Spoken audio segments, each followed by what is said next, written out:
Bonjour à tous, bonjour, bonjour. Alors, pourquoi parler de cybersécurité pour les startups? C'est le thème du jour. On va discuter de cybersécurité pour les entreprises agiles, les entreprises du numérique. Donc, je suis Thomas Demota, société Fil Agile.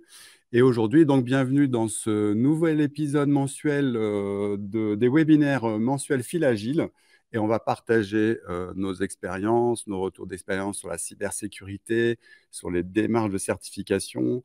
Donc, vous allez tout savoir, vous allez tout comprendre et faire des choix éclairés puisque c'est notre objectif ensemble aujourd'hui avec Nicolas Louisin qui est parmi nous. Bonjour à tous et à toutes, Nicolas Louisin, chef de projet ISO 27001 et HDS pour ceux qui connaissent, hébergeur de données de santé. Je travaille sur l'implémentation de systèmes de management de la sécurité de l'information et de la mise en place de plans cyber et je suis ravi d'être avec vous aujourd'hui pour en parler. Donc, pour qui est fait ce webinaire, bon, il est fait pour tout le monde, mais pour les consultants. Donc là, on a un beau consultant, je ne sais pas si vous le connaissez, lui, mais il est un peu effrayant. Pour le CIO, pour le CTO, pour le RSSI, pour les étudiants. Enfin bon, c'est fait pour tout le monde. On peut peut-être leur dire nous où on est, c'est vrai qu'on est basé sur deux entités différentes avec Filagile pour ceux qui ne connaissent pas. Il y a une partie de l'équipe projet et de l'équipe support qui est à Barcelone avec un product owner également. Et l'autre partie, donc, qui est à Bernay, en Normandie. Donc aujourd'hui, avec Nicolas, moi-même et Yanni et Benoît qui font la modération du chat. Donc on va démarrer. On a fait un petit sondage sur qui participait un petit peu à ce webinaire. Moi Allez, je l'ai, Nicolas. on a donc un CEO, 5%, on a 23% de CTO qui viennent s'intéresser. On a déjà des personnes qui sont RSSI, j'en vois 18%, je vois énormément de consultants, on est à 40% de consultants également et quelques étudiants, 17% d'étudiants. N'hésitez pas à nous dire ce que vous en pensez à la fin. On recrute à tous les niveaux d'ailleurs, notamment les étudiants pour des stages et des alternances, n'hésitez pas à nous contacter. Merci Nicolas. Donc on démarre pour le webinaire. Donc petite présentation, on va se présenter. Donc moi je suis Thomas Demotin, dirigeant Filagile. Donc Nicolas Louisin, comme il a dit, est accompagnateur, chef de projet ISO 27001 et HDS, mais également responsable de l'offre formation chez Filagile. Et Yanni Bouanem, qui aujourd'hui fait la modération du chat et qui a préparé également le webinaire avec nous et qui est assistant chef de projet en formation. Les chiffres de Filagile, c'est quoi? C'est 86 clients accompagnés en certification 27001 HDS. C'est pratiquement tous nos clients sont des éditeurs de logiciels, des infogéreurs, des entreprises du numérique. On a 9 chefs de projet avec des compétences diverses, expertise RGPD, expertise cyber, expertise sur la partie normative, puis une quinzaine d'expériences en certification des systèmes d'information. Voilà, on démarre avec cette petite présentation. Les chefs de projet, voilà, il y a Jonathan, Nicolas, Carla, etc. Donc, des fois, ils viennent dans nos webinaires présenter leurs projets. Et donc, c'est intéressant de tous ces retours d'expérience qu'ils peuvent apporter. Merci à eux pour la préparation et les interventions. C'est quoi Filagile? La particularité de ce qu'on fait, c'est quoi? C'est qu'on automatise, on simplifie, on rend fiable les certifications ISO 27001. Donc, l'idée, c'est de passer à l'ère de la cybersécurité agile. C'est un peu tout l'esprit de ce qu'on va vous transmettre aujourd'hui. C'est comment monter un programme de cybersécurité agile pour les startups, les éditeurs de logiciels et les entreprises du numérique. Comment va se dérouler un peu cette présentation? Déjà, en un, on va présenter la situation. Avant de résoudre un problème, on va essayer de bien comprendre pourquoi on a voulu faire une présentation, un webinaire sur les startups et la cybersécurité. Après, on va vous raconter un peu l'histoire d'une startup qui veut se sécuriser. Ensuite, on va partager les process. Pourquoi? Parce que les process, c'est ce qui va vous permettre de maîtriser votre cybersécurité. Donc, quelles sont les bonnes pratiques, les process que l'on utilise? Ensuite, en quatrième point, la story, c'est-à-dire un exemple de réussite. Pourquoi il faut se faire accompagner, pourquoi il faut être épaulé et pourquoi il faut aller chercher des expériences de pairs d'autres startups qui ont mis en place ce type de pratique.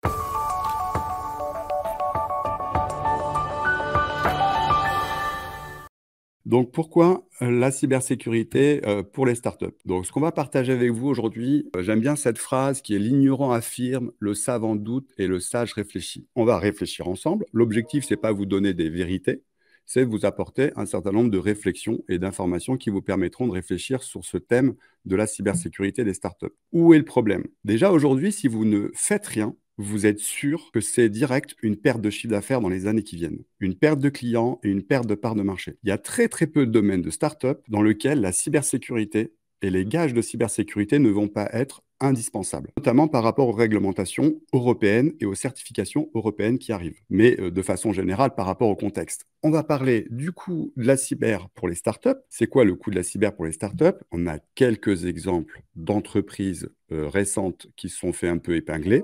Mais ce n'est pas simplement, je dirais, que le coût des amendes, parce que l'image de marque, parce que les investisseurs, toutes ces personnes qui vont quand même être impactées par ces événements et ces attaques. Donc, très important de se mettre en conformité par rapport à la réglementation, par rapport à la cybersécurité. Ça, c'est le premier point. Tous ces chiffres-là, vous les connaissez.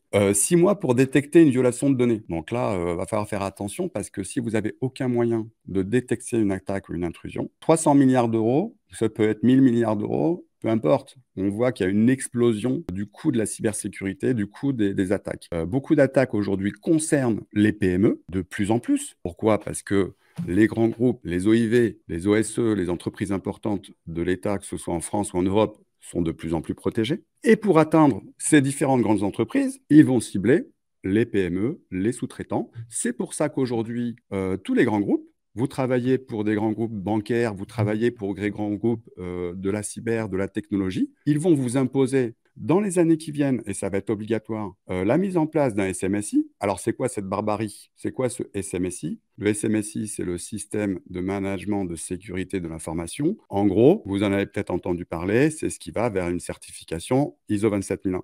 Donc, on va voir, et ça va être un des thèmes qu'on va développer. La cybersécurité, c'est bien, mais sans preuve, sans rendre compte, en fait, ça ne sert absolument à rien. Enfin, ça sert à vous protéger, mais ça ne sert pas à vos clients parce qu'ils vont quand même devoir venir vous envoyer des questionnaires, vous auditer. Donc, voilà, donc c'est très important à prendre en compte cette partie-là. Donc, oui, il y a une pression qui est très importante par rapport aux startups et aux PME. Protection des données sensibles, éviter les fuites de données, parce que si vos clients, effectivement, il y a des fuites de données, ils ne vont pas rester.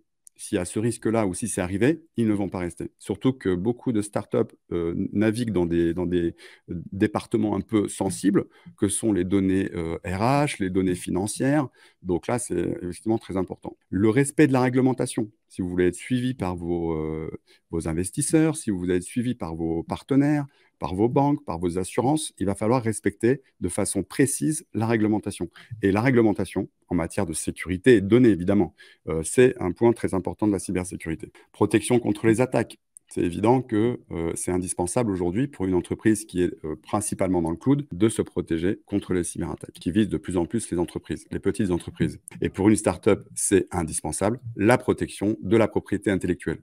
En effet, si ça, vous le perdez, pour une startup ou un éditeur de logiciel, vous perdez quasiment votre cœur de métier. Ensuite, ce que je disais un peu au départ, et je reviens là-dessus maintenant, c'est les parties prenantes. Les grands groupes, les clients, les assurances qui vont vous demander d'être sécurisés. Quand il faut décoder, en fait, ça veut dire quoi? Ça veut dire que vous êtes obligé de passer des certifications, de vous mettre en conformité avec un certain nombre de normes. En Europe, en France, ça va être l'ISO 27001, le HDS pour les données santé, et un certain nombre de certifications dans le domaine de la facturation électronique, par exemple. Donc, ce qu'il faut prendre en compte vraiment dans votre démarche et dans la prise de conscience qu'on voudrait opérer aujourd'hui, c'est que le cadre réglementaire et normatif européen, puisque en fait, c'est ça qui va jouer demain dans le cadre économique européen, c'est le cadre de certification européens et français et européens, mènent finalement à des certifications obligatoires pour quasiment toutes les entreprises qui traitent des données sensibles, donc quasiment toutes les startups. Donc ça, on va parler de certification. On a fait tout un webinaire sur les certifications, c'est sur notre chaîne YouTube. Je ne sais pas si Nicolas, tu peux mettre le lien en dessous. Mais effectivement, on a fait tout un webinaire sur toutes les certifications. Donc, nous, on travaille sur toutes les certifications importantes en matière de cybersécurité, les certifications HDS, le RGPD, l'ISO 27700 qui est lié aux données personnelles, les certifications autour du RGPD, la 27001 évidemment, le Secnum Cloud, etc., etc. Donc, si vous voulez des conseils par rapport à ça, n'hésitez pas à nous contacter. Vous nous laissez un petit commentaire dans le chat, vous nous envoyez un petit mail et on y répondra. Si aussi vous cherchez des solutions SaaS open source pour traiter ces problématiques de cybersécurité, pareil, contactez-nous. On a des bonnes idées, des bonnes pratiques, des bons retours d'expérience par rapport à ça, que ce soit pour mettre en place des SMSI ou pour mettre en place de la sécurité. Maintenant, on va se poser une question. C'est quoi un bon système de cybersécurité? Donc, nous, chez Filagile, on a des principes qu'on va déployer dans les projets. Donc, par exemple, c'est trouver des solutions simples. Il y a des solutions. Aujourd'hui, si vous voulez utiliser les solutions du marché, ça va être des solutions assez coûteuses. Pourquoi? Parce que vous allez rajouter un SIEM, vous allez rajouter un SOC, vous allez rajouter un antivirus, etc., un outil qui va gérer le spam. Et tout ça, c'est des outils un peu différents, des entreprises différentes. Vous allez briquer ça et ça va faire quelque chose de très coûteux et de très difficile à maintenir parce que il n'y a pas de cohérence. Donc, on va aller chercher des solutions open source qui vous permettent beaucoup plus de maîtrise et beaucoup plus de souveraineté par rapport aux outils. En parallèle de votre programme de cybersécurité, dont on va parler tout de suite avec Nicolas, qui va nous présenter les différentes actions à mettre en place, il faut travailler la conformité. En effet, ça sert à quoi de mettre en place un programme de cybersécurité? Vous êtes protégé, certes, mais déjà, vous n'en êtes même pas sûr parce que vous n'êtes pas forcément audité. Et en plus, vous ne pouvez pas en rendre compte. S'appuyer sur des process, ça c'est très important. Disposer de méthodes, de process, on va vous parler de ça dans la deuxième partie, et ne pas réinventer. Si vous nous contactez, nous on travaille avec beaucoup de startups et on fait beaucoup de partage, de mise en relation et de retour d'expérience par rapport à ces différentes démarches. Et on voit que les entreprises qui y vont seules et réinventent, prennent beaucoup trop de temps et perdent énormément d'argent. Donc, c'est très important de bien s'entourer. Par exemple, on a accompagné des dizaines de startups et d'éditeurs logiciels en cybersécurité et certification 27001. Récemment, Novolise, Appcraft, Anakin, Odroa, Phoenix, KBRW. Vous retrouvez, si ça vous intéresse, d'en apprendre un peu plus et de voir un peu comment ils ont mis en place leur projet de cybersécurité et de certification. Il y a des témoignages sur la chaîne YouTube. En dessous, vous avez la chaîne YouTube, vous avez le témoignage d'Odroa qui a mis en place un programme de cybersécurité en 10 mois. Veriswing, qui est un super ERP en ligne, qui est aussi certifié ISO 27001 et qui a mis en place un programme de cybersécurité. Vous avez le témoignage de Veriswing sur ces programmes de cybersécurité et de pentest en ligne sur la chaîne. Donc ça, c'est très intéressant d'avoir ces retours d'expérience. Et ça, c'est ce que vous allez retrouver sur notre chaîne YouTube.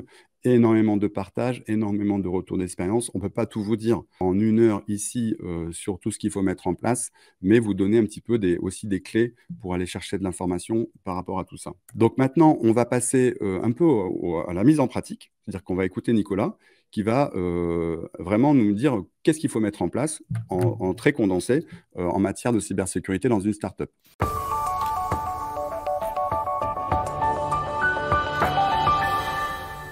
Alors, on retrouve Nicolas avec un principe qu'on aime bien, nous, c'est la connaissance s'acquiert par l'expérience. Tout le reste n'est qu'information. Donc, on va parler d'expérience et de retour d'expérience. Alors, c'est pas Nicolas hein, sur la photo, vous avez compris, même si la moustache pourrait laisser croire. Mais allez, Nicolas, je te laisse pour cette partie. Ouais, je te remercie. J'ai encore un peu plus de cheveux que ce monsieur. Et en tout cas, ces phrases, nous allons les garder. On va essayer de les garder en tête pour la suite. Je vous propose de nous intéresser maintenant concrètement à la cyberdéfense. Et si on parle de cyberdéfense, forcément, il faut commencer par penser à la cyberattaque. Qu'est-ce qu'une cyberattaque? Alors, sans faire offense à ceux qui sont présents aujourd'hui et qui ont sûrement beaucoup de connaissances cybersécurité, on va reprendre du début pour ceux qui peut-être ont moins de connaissances. Une cyberattaque, c'est une attaque comme une attaque militaire, comme on a pu le voir dans l'histoire par le passé, sauf qu'elle est dans le monde de la cyber.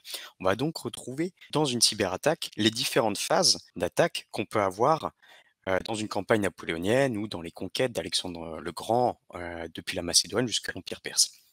Comment ça se passe? Que fait un attaquant? Il commence par faire une reconnaissance. Si un attaquant veut regarder comment pénétrer dans votre système d'information, il va déjà regarder ce qu'il y a à obtenir, quel est le butin. Il va ensuite faire une reconnaissance de vos systèmes de défense. Comment il fait ça? Il va regarder s'il y a des identifiants de connexion qui sont disponibles. Quelles sont les adresses mail? Quels sont les emplacements physiques de vos serveurs? Quels sont les sites web et les éventuels intranets ou autres logiciels qui seraient accessibles depuis le réseau public? Puis il va regarder les potentielles vulnérabilités sur ces éléments-là. Une fois qu'il a fait sa phase de reconnaissance, il va constituer un arsenal, donc sélectionner des systèmes d'armement pour exploiter ces vulnérabilités. C'est ce qu'on appelle la phase donc d'armement. Une fois qu'il a choisi un ou plusieurs dispositifs d'attaque, qui peuvent être des vers, des virus particuliers, des ransomware particuliers, en fonction de votre système de défense, il va venir faire l'étape de livraison, l'étape 3, c'est-à-dire qu'il va effectuer le début de son attaque. Dans le cadre d'une attaque de phishing, c'est l'envoi des emails de phishing sur les adresses collaborateurs qu'il aura récupérées, par exemple. Dans le cadre d'une attaque par ingénierie sociale, c'est le dépôt de la clé USB infectée à l'entrée de vos locaux, par exemple. Une fois que cette phase est livrée, vient la phase d'exploitation. Une fois que l'attaque est livrée, l'attaquant va ensuite attendre l'erreur de votre côté et que le virus s'infiltre dans la brèche, soit par une erreur humaine, soit par un problème de configuration sur vos serveurs, par exemple, pour exploiter la brèche. Et le code malveillant va s'exécuter dans votre système, qui peut être un poste de travail collaborateur, un serveur, un site internet, etc. Une fois que ça s'est fait, vient l'installation. Votre verre, le verre de l'attaquant s'installe sur le système et peut désormais en prendre le contrôle. Puis ensuite, la prise de commande et de contrôle de ce système. C'est l'établissement en fait, quelque sorte d'une tête de pont. L'attaquant s'établit dans votre système d'information depuis ce système et peut ensuite essayer d'atteindre ses objectifs, étape 7, en se propageant dans votre système d'information, soit latéralement, d'un poste de travail vers d'autres postes de travail, soit verticalement, c'est-à-dire en augmentant ses privilèges, en devenant par exemple administrateur du machine, puis essayer d'atteindre, d'augmenter en privilèges jusqu'à devenir par exemple administrateur de votre Active Directory ou de votre système d'information. Le but étant derrière d'atteindre un objectif et de le monétiser. L'objectif ayant été déterminé initialement. Celui-ci peut être du vol de données afin de les revendre ensuite, de la corruption de données afin de les modifier et de vous nuire, ou encore du cryptage, chiffrement de l'ensemble de vos données de système de manière à vous immobiliser et vous le réclamez ensuite une rançon.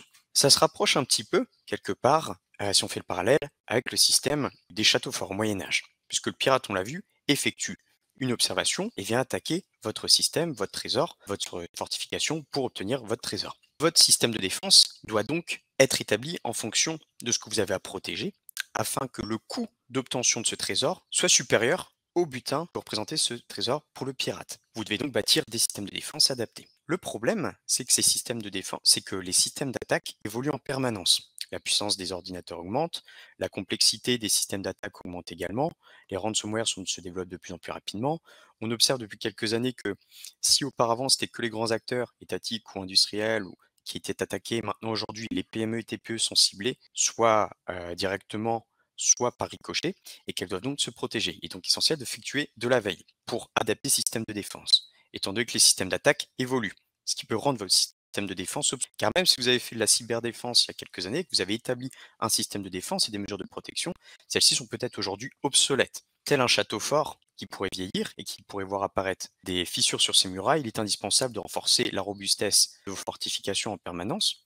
Attention à bien configurer vos pare-feux, à les mettre à jour. Attention à ne pas relâcher la vigilance aux portes d'entrée. Attention à avoir bien ces antivirus à jour, les faire tourner. Et attention à renforcer les différents contrôles aux portes. Pour effectuer votre veille, vous pouvez vous abonner au Club Agile Premium, dans lequel on effectue la veille et on vous fait un rappel régulièrement des attaques du moment et on vous propose également les systèmes de défense adaptés, de manière à ce que vous puissiez faire évoluer vos systèmes de défense en adéquation avec les systèmes d'attaque. Alors bien sûr, vous ne pouvez pas faire de votre système d'information un bunker, parce que vous avez un secteur d'activité, vous avez une activité à faire, des clients à satisfaire, vous n'avez pas forcément des moyens financiers ou humains illimités pour mettre en place vos systèmes de défense. Comment est-ce qu'on va prioriser ça? On va prioriser les investissements à faire en termes de sécurité et les éléments à surveiller grâce à une analyse des risques. Cette analyse des risques, chez Filagile, on a une méthode qui est adaptée vu qu'on travaille avec des TPE et des PME depuis quelques années maintenant et qu'on a travaillé avec plusieurs dizaines de clients et qu'elle est adaptée et simplifiée par rapport aux méthodes telles que l'ISO 27005 ou la méthode EBIOS pour permettre aux TPE et PME d'établir rapidement et efficacement un plan de sécurité et s'adapter donc aux contraintes financières, techniques et humaines. Pour rappel, petit aparté, un risque, c'est un événement qui peut arriver, qui peut être lié à un aléa humain, une erreur collaborateur, à un aléa environnemental, météorologique, un impact par ricochet, via un ransomware par exemple, qui va exploiter une vulnérabilité et avoir des conséquences négatives sur votre système d'information. Exemple, un ransomware qui viendrait se propager sur votre système d'information et chiffrer vos serveurs et vos ordinateurs, rendant impossible votre service, votre activité, et entraînant l'insatisfaction de vos clients et pour vous l'incapacité de répondre aux besoins, aux demandes de vos clients. Alors ces risques, on peut en avoir de toutes sortes. Ça peut être des fuites de données clients, ça peut être la corruption de votre code source, ça peut être le vol d'un ou plusieurs postes de travail qui contiendraient des données confidentielles, ça peut être l'intrusion dans le système d'information via du phishing ou tout autre type d'attaque d'ailleurs, ça peut être un incendie dans les locaux qui vient également brûler des serveurs physiques sur lesquels vous auriez des données qui ne seraient pas sauvegardées, plein de risques comme ça qu'il faut identifier, évaluer pour proposer ensuite pour se protéger. On a une méthodologie qui est basée donc sur 5 étapes qui sont, pour ceux qui connaissent, les mêmes que l'ISO 27005, qui sont les étapes obligatoires de l'ISO 31000, qui est une méthode qui permet d'obtenir la certification ISO 27001. C'est en tout cas un des prérequis. Pour avoir la certification ISO 27001, effectue une analyse des risques de ce type-là. On se base sur votre contexte, sur vos impératifs, pour évaluer les informations que vous devez protéger absolument, informations stratégiques, code source si vous êtes éditeur de logiciels, données clients. On se base donc sur ce contexte-là Pour identifier les risques qui peuvent peser sur ces informations et sur les supports qui stockent, transfèrent ou manipulent ces informations-là afin d'identifier les risques sur celles-ci. On vient ensuite analyser ces risques et évaluer leur importance en fonction de la probabilité que ce risque arrive et de son impact sur votre société en fonction bien sûr des mesures déjà existantes. On définit ensemble un niveau de risque à ne surtout pas franchir, sinon s'il y a des risques trop élevés, il peut avoir un impact négatif sur votre société et entraîner jusqu'à sa disparition. On propose des traitements pour réduire les risques qui sont au-dessus de ce seuil, ce qui permet de les corriger. Bien sûr, cette méthode doit être appliquée en continu de manière à vous adapter à l'évolution du contexte cyber et l'évolution de votre société également. Alors, comment est-ce qu'on peut faire pour identifier ces risques? Parce que parfois, on ne sait pas trop par où commencer. Si dans un premier temps, vous deviez en 48 heures essayer de trouver des risques qui pèsent sur votre système d'information, on vous propose de raisonner avec les questions suivantes, qui sont les questions aussi qu'on retrouve dans certains guides de l'ANSSI. Première chose, et qu'on pose beaucoup à nos clients. Est-ce que vous maîtrisez correctement votre parc informatique? Quand on parle de parc informatique, on parle de l'ensemble des postes de travail des collaborateurs, mais également l'ensemble des serveurs, physiques ou virtuels, de votre société. En effet, il est indispensable de connaître, de recenser, d'avoir un inventaire de son parc informatique, d'avoir des responsables de chacun des actifs informatiques pour s'assurer que ceux-ci sont contrôlés et protégés. Parce qu'un acteur malveillant pourrait réussir à prendre possession d'un de ces actifs si jamais celui-ci est mal configuré ou alors si celui-ci n'est pas forcément mis à jour régulièrement et l'attaquant pourrait exploiter des vulnérabilités identifiées par d'autres pirates. Ouais, Thomas, tu voulais intervenir, je crois. N'hésite pas. Oui, c'est vrai que dans tout programme de cybersécurité, une des phases qui est extrêmement importante, c'est le recensement des actifs. Alors, on va parler des données sensibles. Vous devez commencer d'ailleurs par ça, même avant la démarche d'analyse des risques. Identifier toutes vos données sensibles. Donc, vous faites une liste de façon très concrète, hein. On est là pour vous donner des principes vraiment très concrets, très simples. Vous faites un tableau Excel avec toutes vos données sensibles et où est-ce qu'elles sont stockées. Comme ça, vous avez déjà une première matrice. Deuxième matrice, recensez tous vos actifs. Quand vous allez passer en audit avec des clients ou quoi que ce soit, ou toute démarche, on va vous demander déjà, on vous demande c'est quoi vos actifs, liste de serveurs, donc tout ça, cette documentation. Il y a beaucoup de choses en cybersécurité, donc il faut déjà commencer par documenter. Et je voulais insister là-dessus, Nicolas, parce que c'est vraiment un point important. Documentation qui est un point important, effectivement.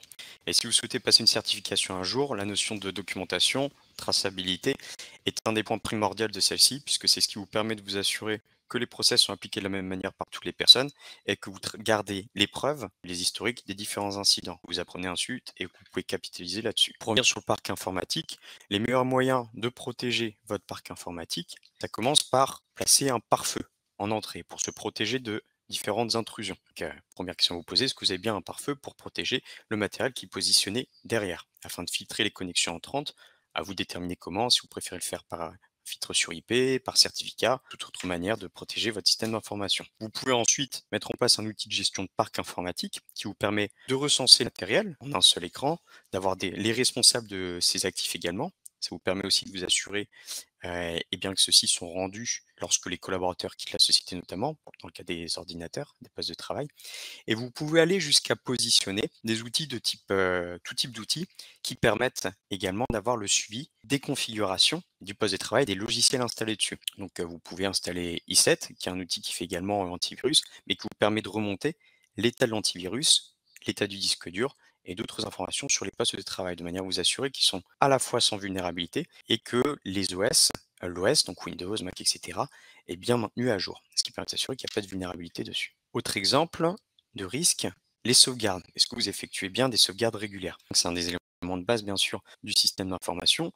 Mais en cas de pénétration d'un virus sur votre système d'information, on va vous demander, vos clients attendent de vous, que vous redémarriez l'activité le plus rapidement possible, bien sûr, et en ayant le moins de pertes d'informations possible, forcément. La question des sauvegardes, de leur fréquence, de leur lieu de stockage est donc très importante, puisque le but du jeu, c'est de récupérer un maximum d'informations et d'avoir plutôt dans l'autre sens, de limiter la perte d'informations en termes de temps et de quantité. Au niveau des sauvegardes, vous pouvez appliquer la règle du 3, qui consiste à avoir 3 copies différentes, en comptant la copie de production, sur 2 formats différents, dont un externalisé.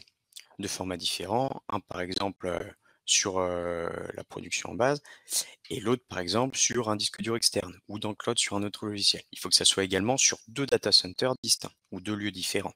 Comme ça, si l'un des data centers est impacté physiquement, on sait qu'on peut récupérer les données dans l'autre data center. Enfin, une sauvegarde hors ligne pour assurer que s'il y a des problèmes en ligne, vous en avez une qui est toujours disponible. Dans le cas des sauvegardes, il est important aussi d'avoir, comme disait Thomas tout à l'heure, exploiter la liste des informations importantes de votre société pour vous assurer que prioriser la notion de sauvegarde sur les informations importantes, forcément. Puisque toujours dans une logique financière, vous ne pouvez pas forcément tout sauvegarder avec des fréquences très régulières. Il est donc important de déterminer ce qu'il faut absolument sauvegarder régulièrement. En général, les données clients et les données personnelles, peut-être des collaborateurs. Ensuite, effectuez-vous vos mises à jour régulièrement. Ça rejoint ce qu'on disait tout à l'heure sur la mise à jour de l'antivirus. Il est indispensable de mettre à jour régulièrement. L'acteur malveillant peut venir exploiter des vulnérabilités qui seraient présentes sur les postes de travail ou sur les logiciels utilisés.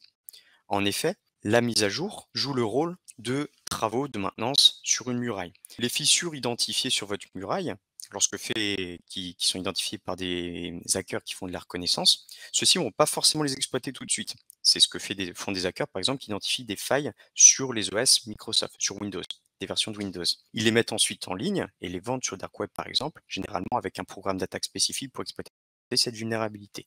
Mise à jour, c'est le correctif fait par l'éditeur de logiciel pour se protéger, pour combler les failles qui ont été identifiées par les hackers, afin que votre ordinateur ne soit pas touché par cette faille-là. Il est donc indispensable de mettre à jour vos applications et vos OS régulièrement, pour rappel. On vous propose, pour être tenu à jour des différentes vulnérabilités qui peuvent apparaître, de vous inscrire au club Filagile. Alors, c'est pas tellement, enfin, c'est surtout un outil de veille numérique. C'est-à-dire que ça va vous permettre de vous tenir informé très précisément si vous êtes RSSI, si vous êtes CTO et que vous n'avez pas le temps de faire de la veille, mais que vous avez besoin de faire de la veille en cyber, en juridique, de vous tenir informé avec un site internet qui est ultra complet, puisqu'on fait de la veille sur la cybersécurité, les cybermenaces, les normes, le RGPD, le juridique, le financement pour les programmes cyber, et ça en y passant un quart d'heure par jour, très rapidement. Donc, on a vraiment mis en place un outil qui permet aux CTO et RSSI d'aller très très vite dans ce domaine et de se tenir informé. Pour ce qui est de la veille en vulnérabilité, c'est vrai qu'aujourd'hui, si vous prenez les outils du marché pour auditer les vulnérabilités, bah, ça revient assez cher, c'est des outils assez coûteux. Si vous êtes intéressé par des types de solutions type open source qui permet de détecter les vulnérabilités en profondeur et de faire un travail vraiment très efficace par rapport à ça, vous nous contactez. Si vous êtes intéressé, vous tapez 1 dans le chat et on vous recontactera ou vous nous contactez directement si vous êtes intéressé par des outils open source aujourd'hui qui vont faire un certain... Aujourd'hui, vraiment, en open source, on a des outils qui font tout, qui font beaucoup de choses en tout cas. Je ne devrais pas dire tout, mais beaucoup de choses. Ils vont faire de la détection de l'intrusion, remonter votre parc informatique, vous aider à gérer les configurations de sécurité, à gérer les vulnérabilités, etc., etc. Donc, il y a vraiment des outils aujourd'hui qui automatisent la cybersécurité. Donc, n'hésitez pas à nous contacter pour qu'on vous explique un petit peu comment mettre tout ça en place. Et donc, juste pour terminer sur le club, donc le Club Agile Private, qui est un site internet et avec dedans aussi des formations. On a une formation de 2 heures tous les mois qui va être faite, nos replays webinaires, tous nos événements qui seront en ligne également. On peut continuer de parcourir ensuite les différentes mesures. On va aller rapidement sur certaines. Par exemple, l'antivirus, on a déjà parlé. Est-ce que vous avez bien un antivirus qui est en place pour vous protéger des virus, des chevals de Troie, des vers qui se diffusent dans le cyberespace? Avec pour rappel l'antivirus qui doit être installé, qui doit être mis à jour régulièrement et qui doit faire des scans réguliers. Parce que la mise à jour, c'est le garde de votre système d'information. On doit s'assurer qu'il est dans sa sacoche la liste à jour des individus malveillants qui ne doivent pas être présents sur votre poste de travail. Et on doit s'assurer qu'il fait sa ronde fréquemment pour identifier tous les programmes qui peuvent être malveillants et présents sur l'ordinateur. De même, on reparle du pare-feu, mais est-ce que celui-ci est à jour aussi? Le pare-feu, c'est le garde qui est à l'entrée donc, de votre réseau. Pour rappel, on peut aussi positionner des pare-feux sur les postes de travail. C'est généralement lié à votre antivirus. i7, ESET qu'on utilise chez Filagile le fait très bien. Et ça permet de filtrer les connexions entrantes sur le réseau. Donc, attention à le mettre à jour, à bien le configurer celui-là, pardon. Configurer les règles du pare-feu correctement vis-à-vis de votre politique d'entreprise. Ensuite, sécurisez-vous correctement votre messagerie et l'ensemble de vos applicatifs, que ce soit les outils SaaS que vous utilisez, le RP, le CRM, le logiciel de gestion de projet, le logiciel de paie, etc. Votre boîte de messagerie, bien sûr.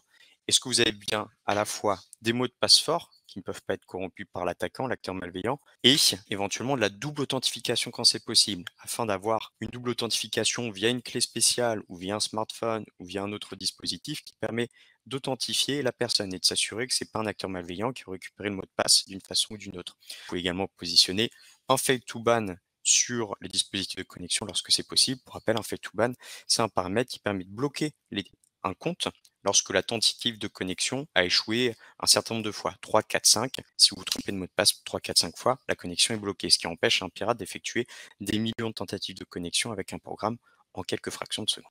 Est-ce que les usages informatiques sont bien séparés? Attention à faire de la limitation de privilèges. Les comptes administrateurs sur tous les postes de travail pour tous les collaborateurs, on essaie d'éviter. Comme ça rend plus difficile pour le pirate de se propager, car s'il corrompt un accès sur un poste de travail, il est seulement utilisateur et il doit avoir passage à l'action d'administrateur, au compte administrateur, pour ensuite se propager. Donc, moindre privilège. Ouais. Oui, et souvent on a la question, parce qu'il y a beaucoup donc, de startups avec du développement, donc les développeurs sont souvent administrateurs du poste, ce qui pose un problème en matière de sécurité. Et effectivement, là aussi, le minimum, en fait, c'est de mettre en place des outils qui vont permettre de détecter. Donc, soit on met des fois deux comptes qui permet de switcher, d'utiliser un compte classique et un compte admin dans certains cas, ce qui est un moindre risque. Mais sinon, il existe aussi, c'est un peu les mêmes outils dont je parlais tout à l'heure en open source, des outils qui permettent de détecter des changements de sécurité sur les postes de travail. Donc, c'est un agent qui se déploie et après, vous allez pouvoir surveiller ce qui se passe sur le poste, remonter les logs.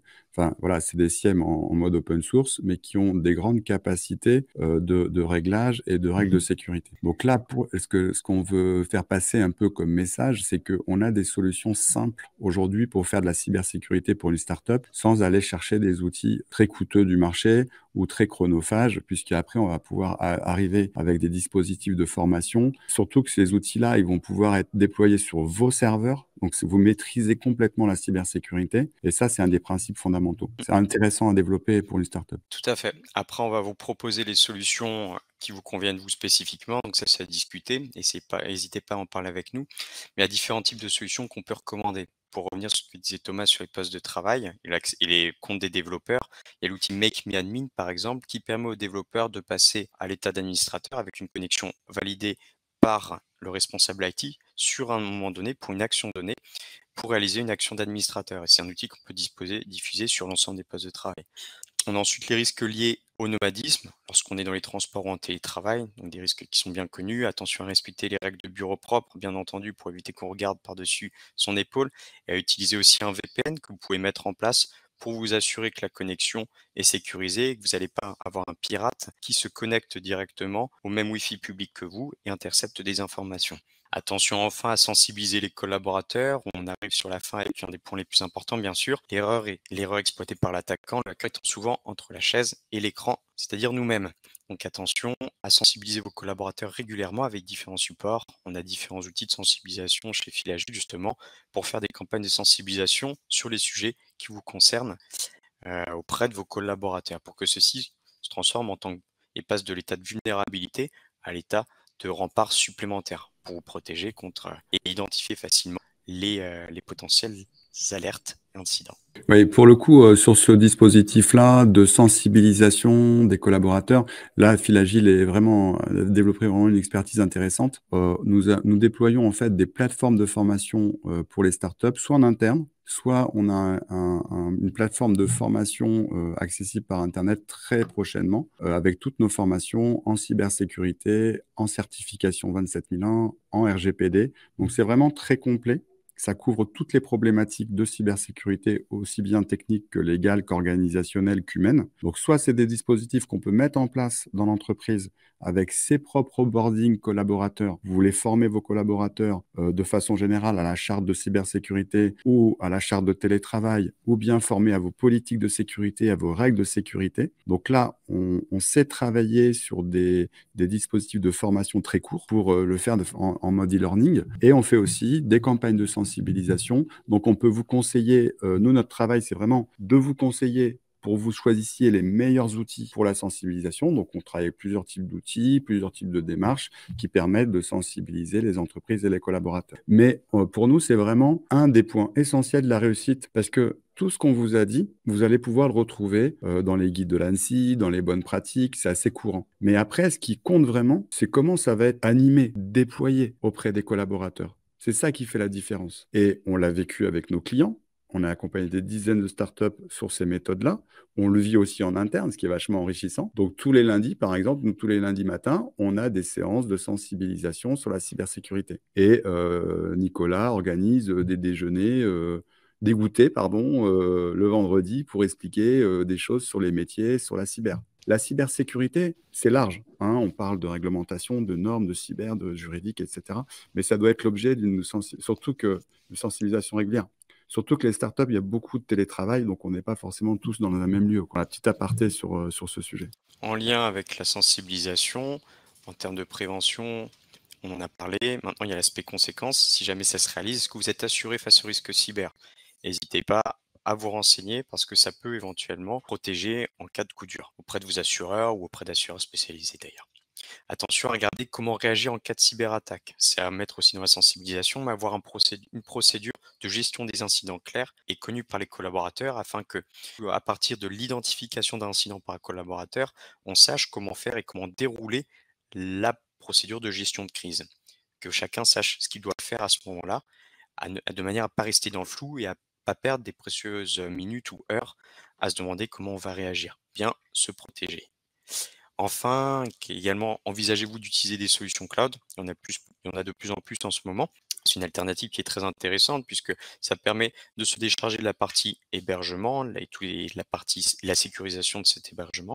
Attention toutefois aux données que vous avez et aux questions de souveraineté, de disponibilité, de lieu de stockage de ces informations. Nous, on peut vous proposer des solutions cloud aussi. On a différents partenaires avec lesquels on travaille, différents clients aussi, qui proposent des solutions.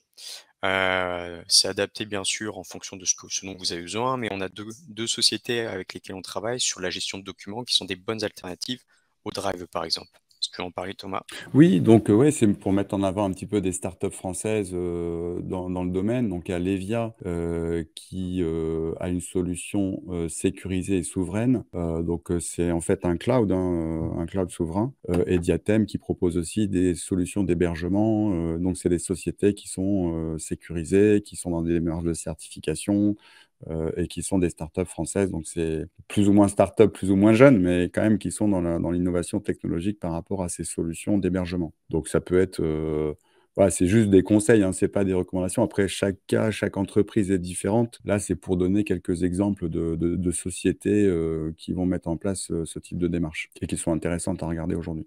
Et dernier élément, mais pas des moindres, mais connu de tous, avez-vous implémenté une politique de mot de passe robuste? De nos jours, les mots de passe doivent être de plus en plus complexes, puisque avec l'augmentation de la puissance de calcul des ordinateurs et la sophistication des programmes, les pirates peuvent corrompre des mots de passe, alors que ceci était considéré comme fiable il y a quelques années. Et de plus, ils peuvent retrouver sur le dark web vos anciens mots de passe s'ils étaient présents sur des plateformes que certains autres pirates ont réussi à hacker. Je prends un exemple. Lorsque des banques de mots de passe de certaines banques ou certains logiciels sont exfiltrés par des pirates, on le voit parfois dans l'actualité, celles-ci sont revendues sur le dark web. Si moi j'avais un compte sur une application et que celui-ci a été piraté, un pirate peut y accéder et l'acheter pour quelques euros sur le dark web. Pourquoi? Non pas pour se connecter sur cette application, parce qu'il sait que j'ai changé mon mot de passe dessus, mais pour tenter ce même mot de passe sur une autre application sur laquelle je possède un compte. Parce que, je vous avoue, moi personnellement, ça m'est arrivé d'avoir le même mot de passe pour plusieurs applications. Pour s'en protéger, attention à utiliser un gestionnaire de mot de passe qui vous permet d'avoir un mot de passe complexe et différent pour chaque outil en ayant à retenir seulement une seule clé. Donc n'hésitez pas à le mettre en place dans votre société ou pour votre usage personnel, soit dit en passant. Et à coupler ça avec, comme on le disait tout à l'heure, de la double authentification et un fake to ban qui permet de limiter le nombre de tentatives de connexion.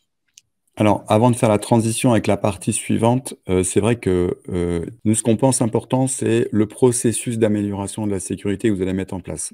Pourquoi?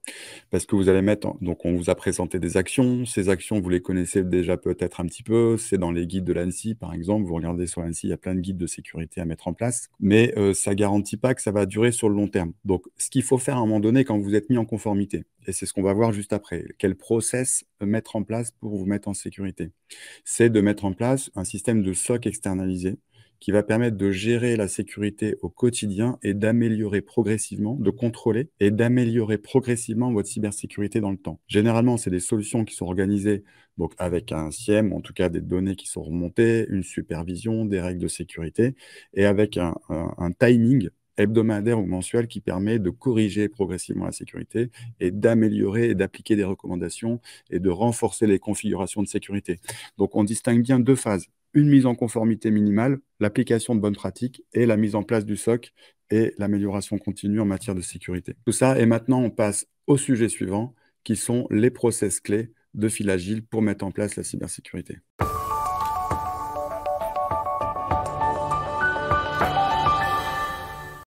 Donc, nos process clés pour mettre en place la sécurité de l'information, la cybersécurité. Donc déjà, on a un dicton, c'est que sans maîtrise, on a un peu détourné. Sans maîtrise, la cybersécurité n'est rien. Donc, sans maîtrise, ça veut dire quoi? Ça veut dire que si vous mettez en place de la cybersécurité, des bonnes pratiques, mais que vous ne contrôlez pas, vous êtes absolument certain que dans 2 mois, c'est terminé, les failles, elles sont réapparues. Donc, et puis, vous n'avez aucune possibilité de dire à vos clients ce que vous avez mis en place. Donc, ce qui veut dire que la cybersécurité, déjà, ça doit s'appuyer sur 3 piliers. L'humain, donc les sensibilisations, les formations, le développement de compétences, mais aussi le management. Il faut penser un peu management, c'est-à-dire qu'il faut faire participer les personnes, il faut de la relation. Parce que la sécurité, c'est beaucoup de règles. Et les règles, ça passe par la relation. Si vous faites penser que votre document il va imposer des règles de sécurité, vous vous trompez. En fait, il faut vraiment passer par du relationnel, c'est-à-dire organiser des visios, organiser des présentations, parler aux gens, ne pas avoir peur en fait de la contestation et de l'opposition pour expliquer pourquoi il y a ces règles, pourquoi elles sont importantes. Ça prend du temps, mais en quelques mois, on arrive à avoir des résultats. Donc l'humain, premier pilier hyper important, sensibilisation, formation. Donc les sensibilisations et les compétences. Les process, il faut de l'organisation. Des process, c'est quoi? C'est créer un wiki sur la sécurité, sur les politiques de sécurité. Donc là, on va avoir toute la partie qui va vous rapprocher de l'ISO 27001, par exemple, et les outils. Là, on ne fait pas de sécurité sans outils aujourd'hui. C'est pour ça qu'on a une approche, nous, très open source pour limiter les coûts pour les startups. Mais les outils, c'est fondamental. Vous ne ferez pas de sécurité sans outils et sans contrôle. Et là, c'est très important de jouer sur la partie des responsabilités, de bien définir les responsabilités en interne. Souvent, il y a une question qu'on nous pose, c'est est-ce qu'il faut forcément un RSSI? J'ai envie de dire oui, à un moment donné, vous allez avoir besoin ce qu'on appelle d'un responsable sécurité technique ou d'un responsable conformité ou d'un responsable conformité. Mais ce n'est pas indispensable non plus. Ce qui est important comme principe, c'est qu'une direction, elle doit avoir confiance dans les personnes parce qu'elle a fait une séparation des tâches, parce qu'elle a organisé des process, de l'humain et des outils. C'est tout ça qui va lui donner confiance dans son système de sécurité. Donc, c'est les piliers importants à prendre en compte. Alors, ensuite, c'est quoi la vie d'une startup en matière de cybersécurité? Alors, je ne sais pas si vous l'avez peut-être vécu déjà, mais si vous êtes dans le domaine du numérique, vous êtes éditeur de logiciels, vous êtes des startups, vous avez forcément eu ce vécu-là. On vous pose des questions en sécurité. On vous envoie des questionnaires de sécurité qui sont longs à remplir et pénibles. Et ces questionnaires de sécurité, en fait, ils sont basés sur quoi? Sur les normes. En France, en Europe, beaucoup l'ISO 27001. On vous demande des tests, on vous fait des audits. Mais il faut savoir que les entreprises, à un moment donné, ils vont forcément vous amener vers une certification. Et là, aujourd'hui, comme je le disais au début du webinaire, les certifications vont devenir quasiment obligatoires parce que demain, avec NIS 2, donc le référentiel, la directive NIS 2 européenne, donc sur la sécurité, le SMSI va être quasiment obligatoire pour tous les sous-traitants de grands groupes OIV et OSE, et la certification derrière dans quelques années. Donc, il faut bien choisir moralité, construire l'équipe, ça c'est un des principes extrêmement importants, c'est est-ce que vous devez externaliser ou faire en interne? Je dirais que c'est un mix des deux qui va être différent en fonction de chacun, en fonction de ce que vous voulez faire. Mais je dirais qu'il faut quand même le plus important, c'est de bien choisir ses mentors. Donc, de l'expérience, de l'agilité et de l'open source. En tout cas, nous, c'est ce à quoi on croit au niveau français. Évidemment, ça ne veut pas dire qu'on est fermé à toutes les entreprises externes, mais globalement, il faut quand même se rendre en maîtrise de sa cybersécurité et utiliser des personnes qui ont des vraies expériences et qui ont mis en place des dizaines de programmes de cybersécurité en termes d'expérience. Parce qu'il n'y a pas que la partie technique qui est très, très importante, il y a aussi la partie pragmatique, retour d'expérience. Nous, on a un laboratoire qui travaille sur des solutions open source et qui permet effectivement de mettre au point des solutions adaptés aux startups, aux petites entreprises et qui vont devenir grandes, évidemment, assez rapidement par la suite. Donc ça, je ne le redis pas, hein, c'est ce qui nous permet, déjà, de l'open source, ça permet la souveraineté, de vous rendre en maîtrise de votre système de sécurité, que ce soit vraiment adapté à vous, de vous former aussi, parce que vous allez former votre CTO, votre lead dev, vos opérateurs techniques à l'utilisation des outils de sécurité, et d'aller vite, puisque ça va très vite, et d'être très complet, parce que les solutions open source aujourd'hui, elles couvrent tout le spectre de la cybersécurité.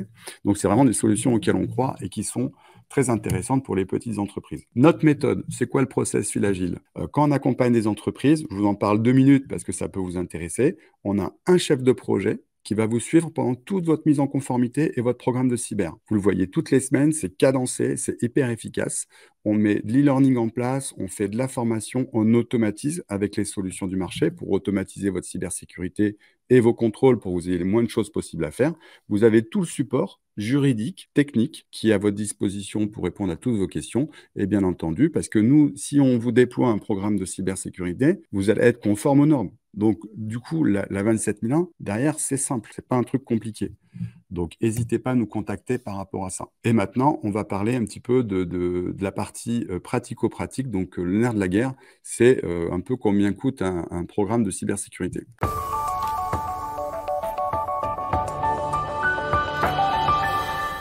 Donc, combien coûte un programme de cybersécurité? Bon, on va partir de la situation classique des entreprises. Bon, on s'est fait un peu plaisir sur le coup. Donc, si vous vous lancez seul, déjà, vous allez prendre plus 12 mois. C'est-à-dire que vous allez passer du temps, réapprendre, réinventer. Vous allez avoir un plan d'action qui est vague. Pourquoi je dis qu'il est vague? Parce que, en fait, quand on voit les plans d'action de cybersécurité, il y a beaucoup, beaucoup de choses à faire. Donc, si vous prenez chantier par chantier, les actions elles vont s'accumuler et en fait, vous n'aurez pas fait le tri. D'où le rôle de l'analyse des risques au départ dont on a parlé qui est extrêmement importante. D'où le rôle de la méthode. En tout cas, même si vous y allez seul, utilisez des méthodes. Soyez très méthodique. Après, le risque aussi, quand on y va seul, c'est trop de documents. Des documents qui sont pas... Souvent, on voit des politiques de sécurité qui font des dizaines de pages, mais qui servent absolument à rien. Bon, après, que vous ayez un document que vous envoyez à votre client, c'est très bien. Mais il faut des choses simples, des wikis. Et là, il faut vraiment choisir les informations et la façon de sensibiliser les collaborateurs. Deuxièmement, après, vous allez forcément vouloir reconnaître votre cybersécurité, vouloir faire reconnaître votre cybersécurité. Donc, on arrive aux audits clients ou aux audits de certification avec 100% de stress et 50 écarts majeurs. Et globalement, si vous êtes en process de certification 27001, vous avez tout à refaire.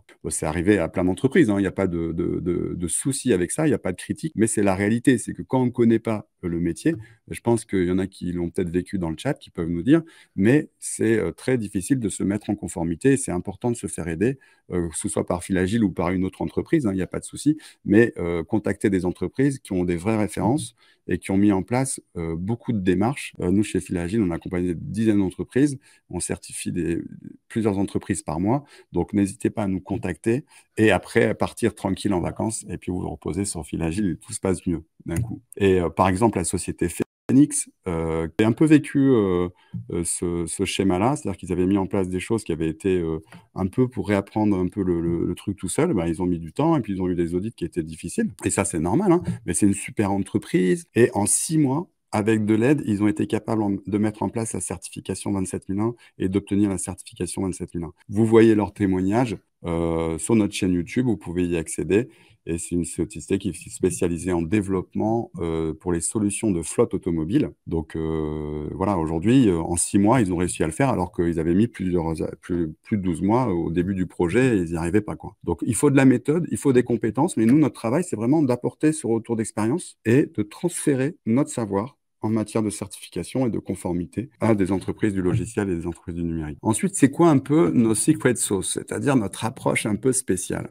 Notre approche spéciale, c'est que, et après je vais vous parler des coûts et des solutions qu'on a, mais globalement, on a 3 niveaux d'intervention. On peut travailler avec vous en vous donnant nos méthodes et vous faites tout seul. On va vous former, on va vous donner un petit peu des insights pour que vous puissiez réaliser le projet, mais globalement, vous êtes complètement autonome avec tous nos savoir-faire, nos outils, nos méthodes déployées, les modèles de documents, toute la cyber en kit que vous pouvez appliquer. L'autre solution, c'est on fait avec vous. On vous accompagne, on fait avec vous. On déroule notre méthode, vous avez un chef de projet. Et la dernière solution, c'est d'externaliser. C'est la plus simple, c'est celle qui permet d'aller le plus vite possible dans votre projet. Et dans tous les cas, dans ces 3 solutions qu'on vous donne en fait en termes d'accompagnement, vous avez accès à tous nos e-learning, en e-learning en cybersécurité, en ISO 27001, en HDS, en RGPD, en réglementation liées aux données, nos process de travail, nos méthodes de risque, nos process d'accompagnement, nos process de sensibilisation, accès à nos experts. On a des experts techniques qui peuvent intervenir sur vos réseaux, vous conseiller, faire vos audits d'architecture, ou bien des experts juridiques. Notre veille, hein, on a un club agile qui est une veille dont je vous ai parlé tout à l'heure, et les solutions partenaires ou les solutions qu'on a trouvées particulièrement adaptées pour mettre en place la cybersécurité et les systèmes de management. Nous, notre travail, c'est de vous conseiller. On n'est pas lié à des partenariats spécifiques, mais c'est de vous conseiller par rapport à votre problématique et d'être accompagné en fait avec un acteur de confiance par rapport à la cybersécurité. Ensuite, pour les 3 programmes d'accompagnement, en gros, c'est le temps que vous allez passer sur le programme et les certifications. Encore une fois, notre objectif, c'est pas de vous accompagner que pour la cyber. On va aussi vous accompagner à la conformité. Comme ça, vous passez la 27001.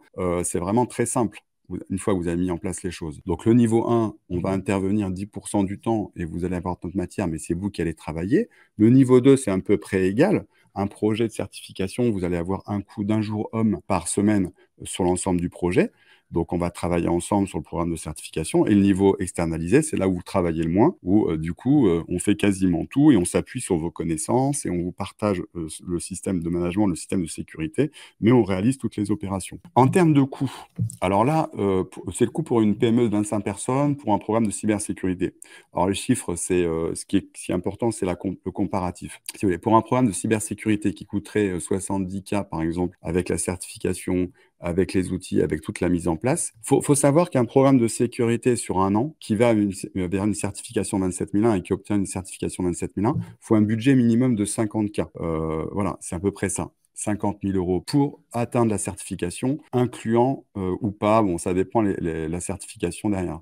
Mais si vous y allez seul, en fait, le coût d'une personne, parce qu'il faut compter une personne temps plein pendant un an, si vous y allez seul sans aide, hein, je parle, sans outils. Hein. Donc là, c'est un coût qui explose parce que c'est un coût humain de recherche, de formation, à moins que vous recrutiez quelqu'un de compétent. Mais quelqu'un de compétent sur le marché, bah, ça va être plus autour de 110K, 120K. Je parle de TTC, hein, coût complet hein, du collaborateur pendant un an. Ça va être ce tarif-là. Et souvent, avec un temps d'apprentissage qui est long, des erreurs, des écarts, parce qu'il faut savoir que les audits aujourd'hui, que ce soit les audits clients ou les audits de certification, ils sont de plus en plus exigeants, avec énormément de non-conformités qui sont données, que si vous êtes accompagné ou si vous externalisez, on a des coûts à peu près comparables sur les 2 démarches, parce que les coûts se compensent en termes de temps et de temps passé, de coûts et de temps passé, et on est sur des coûts qui sont bien moins importants, avec des systèmes qui sont bien construits, et qui réussissent. Là, c'est les coûts de mise en place. Et après, c'est les coûts chaque année, puisqu'il y a du maintien à faire en termes de certification, des audits à passer, du maintien des outils. C'est juste pour vous donner un ordre de grandeur sur les coûts de ce type de programme. Bien entendu, après, c'est très variable en fonction des entreprises, des méthodes, du temps que vous allez passer dessus. C'est juste pour vous donner quelques ordres de grandeur. Si vous voulez des coûts et un devis beaucoup plus précis, en quelques heures, on peut diagnostiquer avec vous votre situation et vous faire des recommandations précises. Et ce sera avec plaisir qu'on discutera avec vous de ces sujets-là. Pour terminer cette présentation, c'est le plan Fil Agile. C'est quoi notre plan cyber? C'est 3 process, 3 principaux process quand on travaille avec les entreprises. Le plan cyber agile, c'est quoi? C'est le processus d'analyse de risque et les traitements des mesures de sécurité, on en a parlé un petit peu. C'est le processus de déploiement du SMSI pour avoir de la documentation à jour est prêt à être certifié 27001, par exemple, et un plan de déploiement et de formation. Et ces 3 plans, c'est ce que je vous disais, qui permettent de mettre en conformité, ces 3 process qui permettent de mettre en conformité l'entreprise. Et après, une fois que vous êtes en conformité, que vous avez été certifié, ou pendant, mais en tout cas après, ça va fonctionner, on met en place un processus d'amélioration. C'est ça qui est extrêmement important. C'est ce processus d'amélioration au travers d'un SOC qui va permettre de superviser et de renforcer les configurations de sécurité et de contrôler votre système. Voilà, je voulais terminer là-dessus parce que je pense que c'est une démarche qui peut vous aider et en tout cas qui a été efficace. Terminé par rapport à la semaine prochaine, le mois prochain, pardon, on va faire en fait un webinaire sur la formation 27001 en ISO 27001. Donc, on va faire des formations 27001 et comment diagnostiquer sa situation. Donc, on va passer vraiment l'heure sur comment on diagnostique l'ISO 27001 dans une entreprise. Donc, ne manquez pas ce webinaire le mois prochain parce que ça va être vraiment super intéressant, comment se former et comment, oui, c'est version 2022. Tout ce qu'on fait aujourd'hui, ça va être tous les versions 2022. Vous regardez sur notre chaîne YouTube, il y a pas mal de webinaires sur la version 2022. Voilà, ben, je pense que j'ai tout dit. Je ne sais pas s'il me manque une information, mais encore une fois, donc là, le mois prochain, on parle de 27 001, puisque c'est un peu le nerf de la guerre aujourd'hui. Et en tout cas, je vous remercie. Merci à Nicolas, merci à toute l'équipe, à Benoît, à Yannick qui nous a aidés, à Nicolas César, à Nicolas Louisin. Merci à tous. Merci à tous. N'hésitez pas à nous suivre directement sur la page Philagile ou sur la chaîne YouTube où vous retrouvez des anciens webinars et toutes les formations. Il y a des formations gratuites aussi sur l'ISO 27001, sur toutes les normes. Il y a, comme disait Thomas tout à l'heure, la présentation de toutes les certifications ou différentes solutions. Donc, n'hésitez pas à les regarder. C'est du contenu, c'est gratuit. Et on est disponible pour échanger avec vous, pour mettre en place des plans de sécurité dans la foulée de ce webinar. Merci à tous. Et puis, il ne me reste plus qu'à vous souhaiter une bonne soirée. À très bientôt. Au revoir.